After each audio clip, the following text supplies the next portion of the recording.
Oke, welcome back to my channel. Jadi selamat datang di kanal Bola Plus. Jadi setelah kemarin Persib akhirnya mengunci grup G ya, yang akhirnya bisa lolos ke babak selanjutnya sebagai juara grup, kemarin mengalahkan runner up grup G yaitu Bangkok United dengan skor 1-0.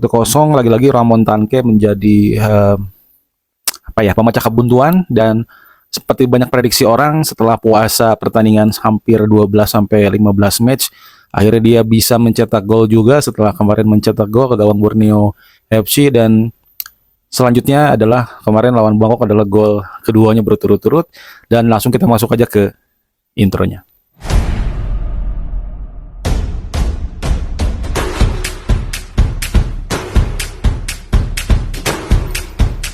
Ya, keberhasilan Persib lolos ke babak fase knockout ini adalah mengulang sejarah di tahun 2015, yaitu Persib lolos juga ke babak selanjutnya di ajang AFC Cup, kurang lebih sama seperti event yang sekarang ACL tuh, hanya perubahan kemasan atau kompetisi aja dari AFC ini ya. Sebelum Persib terhenti di babak 16 besar, kalau nggak salah kalah dari wakil Hong Kong ya, Kice FC, mantan klubnya Rocky Putirai. Tapi waktu itu masih pakai format satu kali main. Harusnya memang laga kandang ini dimaksimalkan oleh tuan rumah, tetapi Persib harus mengakui keunggulan klub Hong Kong ini. Dan musim ini, atau tepatnya 10 tahun kemudian, Persib mengulang sejarah tersebut, bisa lolos ke babak selanjutnya atau babak knockout dengan lebih meyakinkan lagi, karena lawan-lawannya meskipun nggak bisa dipungkiri ini adalah poolnya negara ASEAN. Jadi ada wakil dari Thailand, ada dari Bangkok, terus dari Malaysia ada Selangor, dan juga satu tim dari Singapura, Leon City Sailor ya.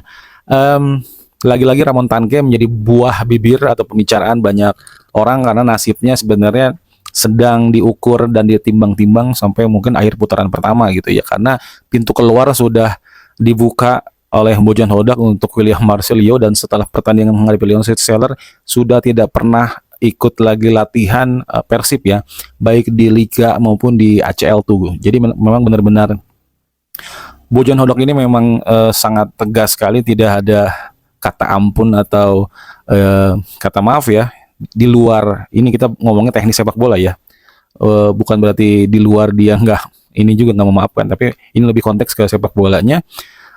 Jadi sudah dipastikan dilepas. Jadi Persib kehilangan satu kuota pemain asing, dan pastinya akan dicari di Januari nanti di bursa transfer saat dibuka lagi.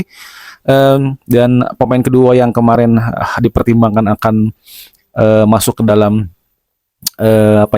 pemain yang akan dilepas gitu atau digantikan adalah Ramon Tanke. Tapi ya itu kan hitung-hitungan dari prediksi dari berbagai pengamat ya. Tapi kalau dari Bojan Hodak sendiri atau dari staf kepelatihannya tidak ada selentingan-selentingan tersebut, karena masih percaya bahwa sejauh ini meskipun Ramon Andrade de Sousa atau Tanke ini tidak memberikan banyak gol, tapi secara progresif permainannya bersama tim terus membaik gitu ya. Hanya mungkin ada beberapa minor-minor kecil, terus juga ada beberapa ketidakberuntungan lebih banyaknya gitu ya. Tapi setelah gol tersebut makin memacu lagi untuk lebih semangat lagi bagi Ramon untuk membuktikan kapasitasnya, apalagi posisinya yang awalnya digadang-gadang jadi striker nomor 1 di Persib gitu ya. Kedatangan Andrew Jung juga sebenarnya nggak merubah posisi itu gitu kan, dengan sepak terjang Andrew Jung yang hanya mencetak gol sedikit di Liga Yunani. Jadi bisa dipastikan harusnya Ramon Tanki yang menjadi tumpuan, tapi justru pada saat kesempatan itu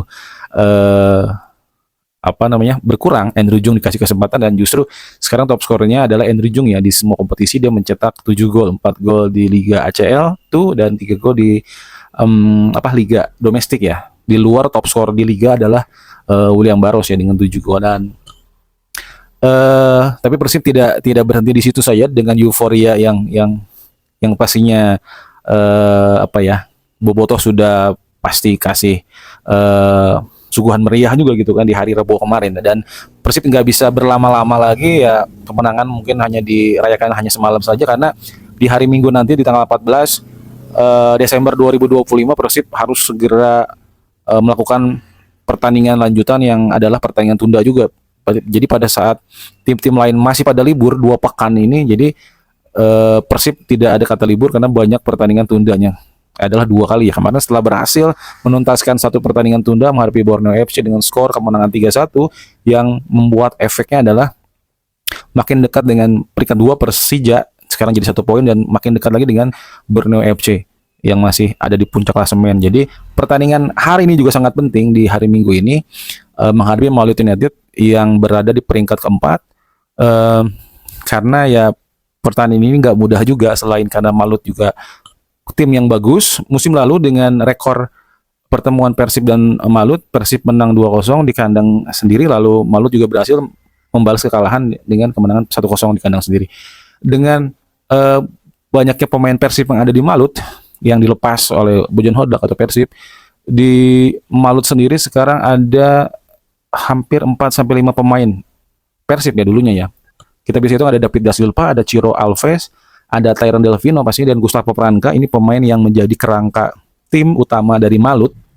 Lalu pemain tambahannya ada yang masuk terakhir, ada Dimas Derajat, Freds Butuan, itu pastinya bekas main Persib juga. Jadi total 5-6 pemain Persib ya. Mungkin yang akan bermain inti hanya 4 tim yang di tim utama aja.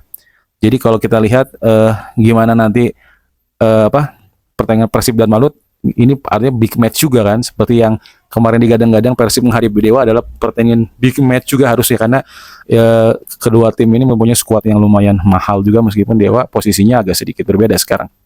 Ya, Malut yang mengandalkan Terran Del Pino sebagai playmaker, lalu ada Ciro Alves dari sisi sayap, dan juga David da Silva, meskipun belakangan David da Silva kebugaran juga sedikit agak diragukan juga, beberapa kali main juga dari babak kedua, dan ya umur tidak bisa berbohong kan, pada saat di Persib pun terakhir lebih banyak cedera juga, jadi ya banyak menepi, jadi produktivitas golnya pun nggak banyak seperti pada saat dia meraih top skor ya. Tetapi David da Silva tetap David da Silva gitu, sangat bisa menjamin klub yang dibelanya gitu. Oke, jadi pertandingan nanti akan diselenggarakan di Stadion Kiraha di Ternate. Mainnya juga agak sedikit lebih siang kalau di wilayah Indonesia bagian barat. Kalau tulisnya jam 1:30 atau setengah 2, karena perbedaan antara wilayah timur dan wilayah barat beda 2 jam gitu. Jadi sebenarnya ini mainnya sih sore harusnya ya kalau di wilayah Indonesia Barat ya, setengah 4, tapi ini karena mundur 2 jam, maju 2 jam maksudnya, jadi setengah 2, jadi agak lebih siang buat yang nontonnya. Persib dengan skuad penuh akan membawa timnya ke Malut dengan kepercayaan diri tinggi. Dari 5 match terakhir pastinya Persib tidak terkalahkan, dan kalau mundur lagi berarti hampir 8 match tidak terkalahkan, dan hanya kalah dari Lyon City Seller aja ya, itu juga di ajang ACL tuh. Dan ini sebenarnya jadi titik balik Persib.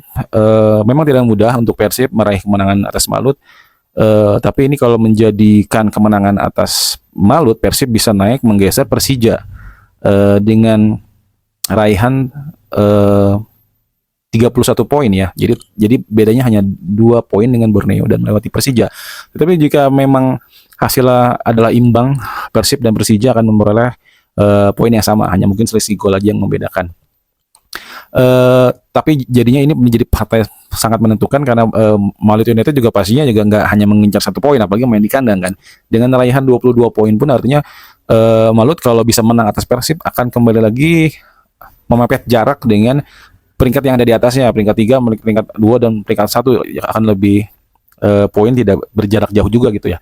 Tapi sejauh mana pertandingan ini akan berlangsung, kalau dari Persib kembali lagi tidak ada pemain yang diperkirakan akan bermasalah atau absen, cedera.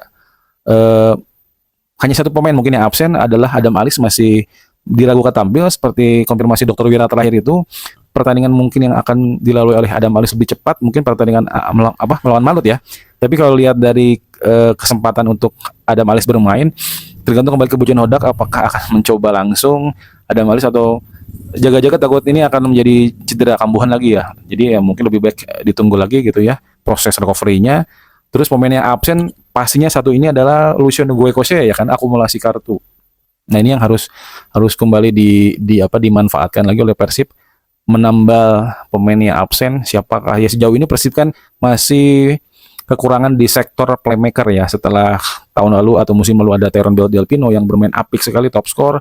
Lalu di musim sebelumnya pun ada Stefano Beltrame, meskipun mainnya di putaran kedua ya, atau paruh kedua ini, golnya pun lumayan banyak, 4 sampai 5 gol kalau nggak salah, belum lagi assist karena menggantikan eh pemain yang sebelumnya gitu. Jadi yang nggak perform ya. Jadi ya musim ini pun ya Persib ya agak sedikit bermasalah di posisi playmaker karena memang nggak ketemu posisi playmaker. Kalau kita bisa membahas William Marsilio, memang agak kurang ini juga ya, berimbang kalau kita membandingkan William Marcelo di Arema dan di Persib.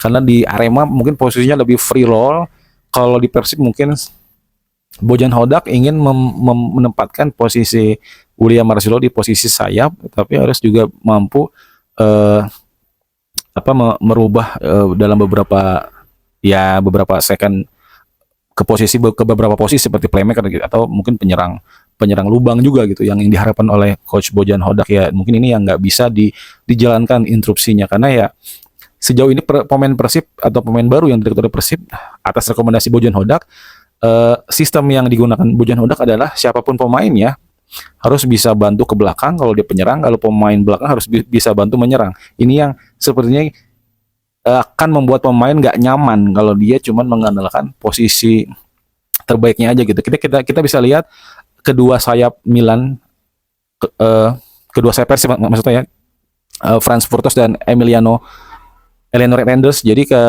naik turunnya itu sangat sangat bagus sekali. Terus juga William Barros berapa kali membantu lini belakang pada saat diserang, menutup, dan pada saat corner kick dua pemain belakang otomatis selalu maju. Ini dilakukan di tahun-tahun sebelumnya gitu, dan memang ini menjadi pakem dari Persib sendiri sepertinya.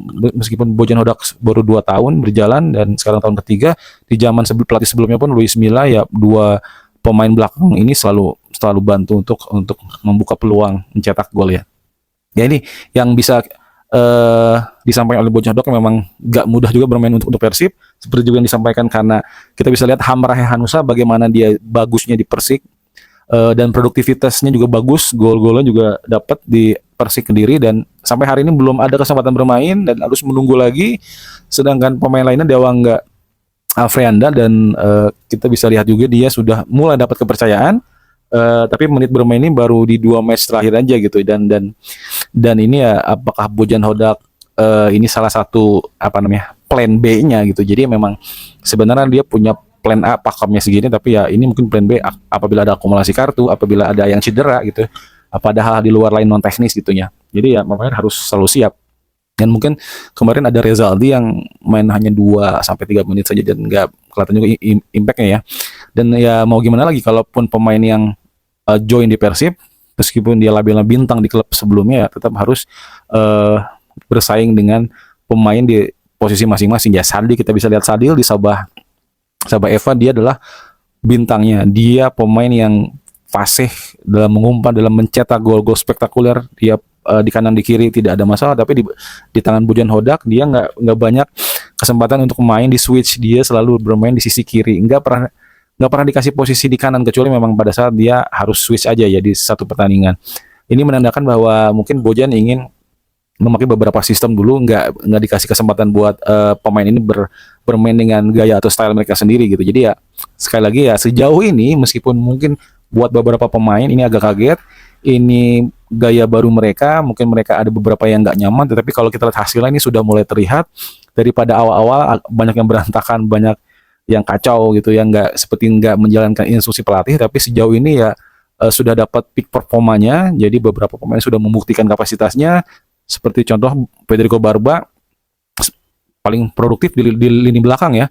Terus juga dia menjadi zona jaminan lini belakang aman gitu kalau Barba main ya. Meskipun Julio Cesar dan Mati Cardi juga kita nggak bisa memungkiri mereka juga pemain bagus, tapi setelah kita melihat kekalahan dari Lyon City Sailor, hal-hal kecil yang membuat menjadi Persib ketinggalan dari unggul 2-1 jadi 2-3. Dan untuk lini serang lagi-lagi Ramon Tanke dan Andrew Jung seperti ini udah komposisi yang bagus. Kalau Ramon Tanke di pertandingan besok menghadapi Maluku United kembali mencetak gol lagi, artinya memang sepertinya Bojan Hodak nggak perlu cari striker lagi ya. Untuk asing mungkin ya lebih ke mungkin cari playmaker, bener-bener playmaker, karena sejauh ini Persib memang nggak punya playmaker. Jadi untuk awal pertama ini kalau nggak salah Luciano Goycochea dicoba jadi playmaker meskipun dia sebenarnya di playing playmaker sama seperti Tom High. Agak sedikit gagal juga gitu, ditambah proses adaptasi yang lumayan lama juga dari Lucho. Terus juga dicoba lagi William Marsilio gagal, dan Beckham dan Berginho juga dicoba juga.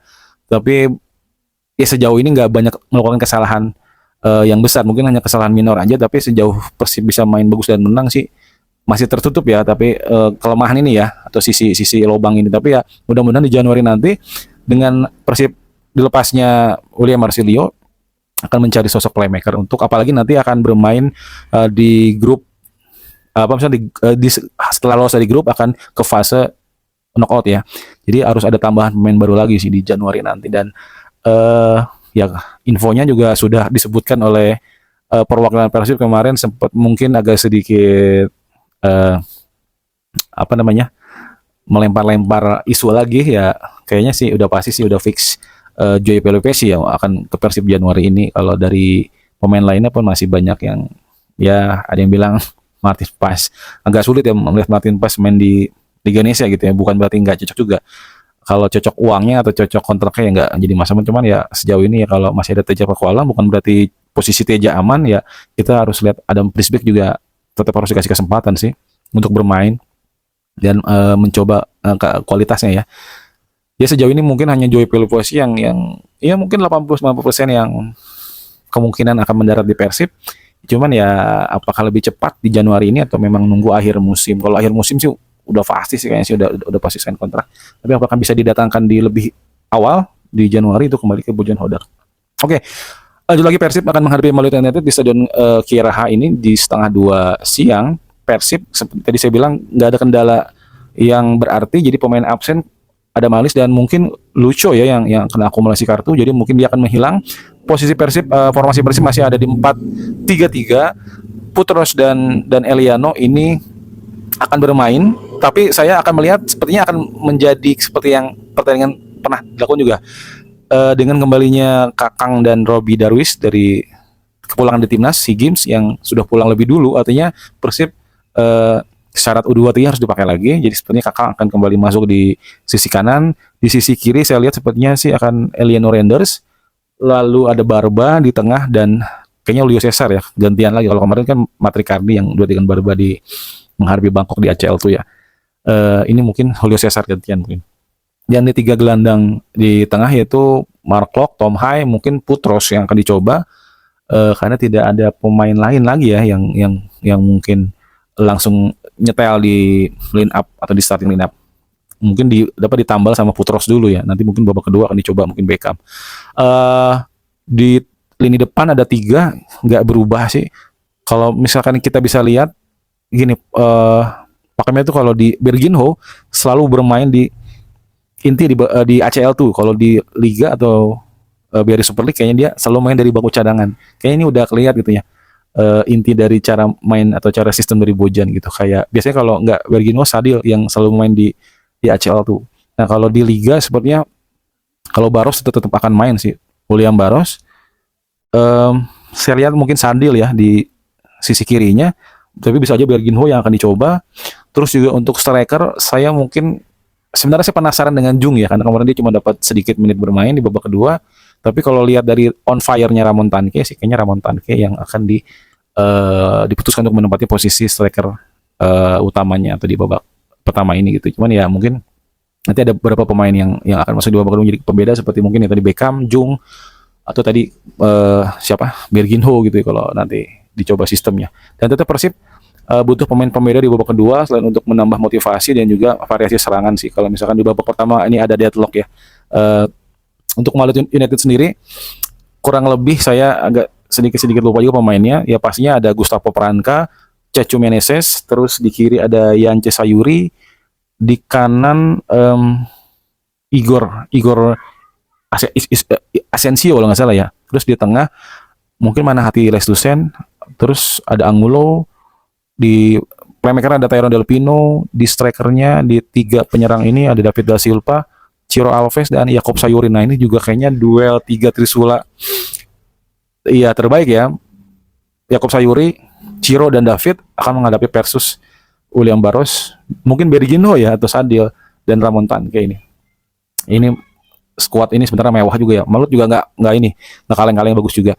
Tapi ya kembali taktikal pelatih akan lebih menentukan. Hendry Susilo satu-satunya pelatih lokal yang yang melatih tim di Liga 1 atau BRI Super League menghadapi Bojan Hodak yang eh, membawa Persib juara bertahan dan juga back to back juara.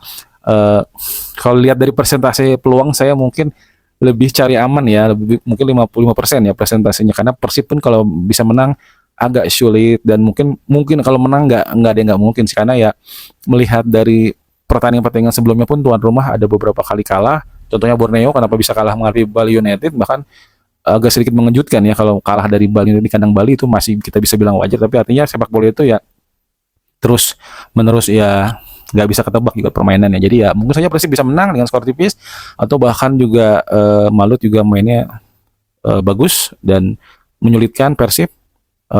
Mungkin Malut juga bisa membuka peluang untuk bisa menang, dan kayaknya kalau dari kedua tim ini lebih cocok hasilnya seri sih. Tapi kalau supporter Persib atau Bobotoh menginginkan kemenangan, ya itu harus kembali lagi memutar otak Bojan Hodak. Tapi kita sudah bisa lihat dari pressure-pressurnya Bojan Hodak selalu melempar pressure pada saat press conference.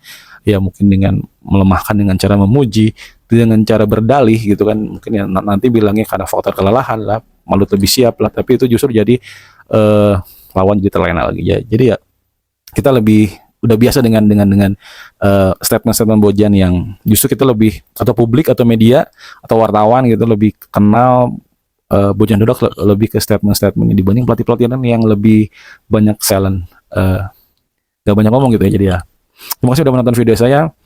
Jangan lupa nonton Persib yang akan menghadapi tuan rumah Malut United di Stadion Kiraha Ternate di 14 Desember 2025 jam setengah 2. Ingatnya ini bukan malam, jam setengah 2 siang. Terima kasih, salam olahraga.